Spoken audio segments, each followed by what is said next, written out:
The Wrath of Krampus. Snow fell heavily on the small town of Golden Springs, muffling the crunch of boots on frozen ground. The main street, lined with quaint shops and garland-wrapped lampposts, was deserted. The townsfolk had locked their doors and drawn their curtains tightly, for it was Christmas Eve, and in Golden Springs, Christmas Eve was no time for cheer. Leah Carter shivered as she pulled her scarf tighter, her breath a frosty plume in the air. At 16, she dismissed the town's superstition as outdated nonsense.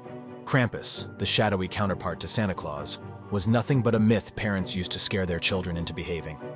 Still, the eerie silence of the town gnawed at her confidence. She trudged down Elm Street, carrying a gift-wrapped box for her younger brother Alex. She had snuck out after her parents fell asleep, hoping to surprise him before morning.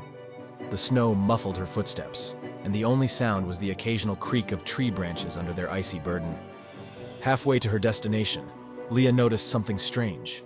In the snow beside her footprints was a second set, larger and deeper, with claw-like impressions at the toes. She froze, scanning the shadows. "Hello?" she called, her voice trembling. Silence. She quickened her pace, but the second set of tracks followed, always at the same distance. Her heart pounded as she broke into a run, the gift slipping from her grasp and tumbling into the snow. A loud growl froze her in place. Slowly she turned. Standing under a flickering street lamp was a hulking figure. It was nearly 7 feet tall, its body covered in coarse black fur that shimmered with ice. Curved horns jutted from its skull, and its face was a grotesque mockery of humanity. A snout-like nose, glowing red eyes, and a mouth filled with jagged teeth. In one hand, it clutched a bundle of chains adorned with rusted bells. In the other, a sack writhing as if something, or someone, was trapped inside. "Leah," it rasped, its voice a deep, echoing snarl. "You have been naughty." The blood drained from her face. "How do you know my name?" Krampus tilted its head, the bells jingling. "I know all who deserve punishment." Leah turned and ran, her boots slipping on the icy ground. The creature's chains clattered as it pursued her, its massive frame moving with unnatural speed. She darted into an alley, pressing herself against the wall, her breath shallow. She peeked around the corner, but the street was empty. The only sound was the distant howl of the wind. Had she imagined it? A clawed hand shot out of the shadows, grabbing her by the arm. Leah screamed as Krampus yanked her off her feet and into the air. The beast's breath was hot and rancid as it leaned close. "You cannot run from judgment," it hissed. Leah thrashed, kicking and screaming. She managed to grab a shard of broken glass from the ground and slashed at the creature's arm. Krampus howled, dropping her. She hit the ground hard but scrambled to her feet, her adrenaline propelling her forward. She ran to the town square, where the towering Christmas tree stood. The fairy lights flickered ominously, as if the tree itself sensed the approaching darkness. Leah spotted a group of townsfolk huddled near the church steps, their faces pale with terror. "Help me!" she cried. "It's coming!"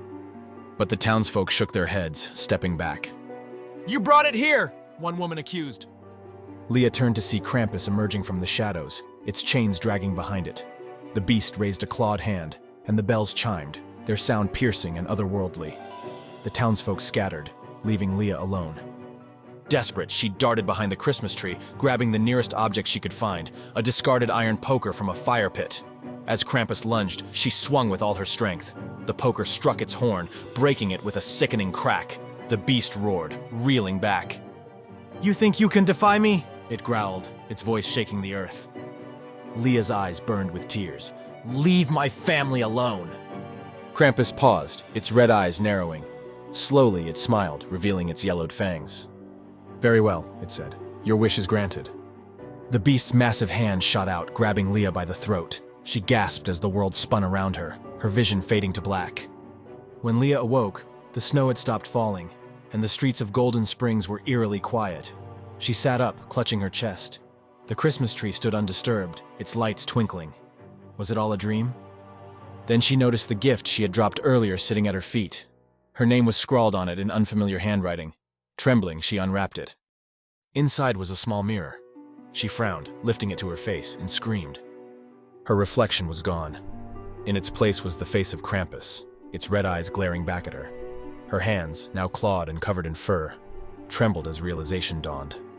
Krampus's voice echoed in her mind. You wish to protect your family. Now you shall take my place. From the shadows, a new set of glowing eyes appeared.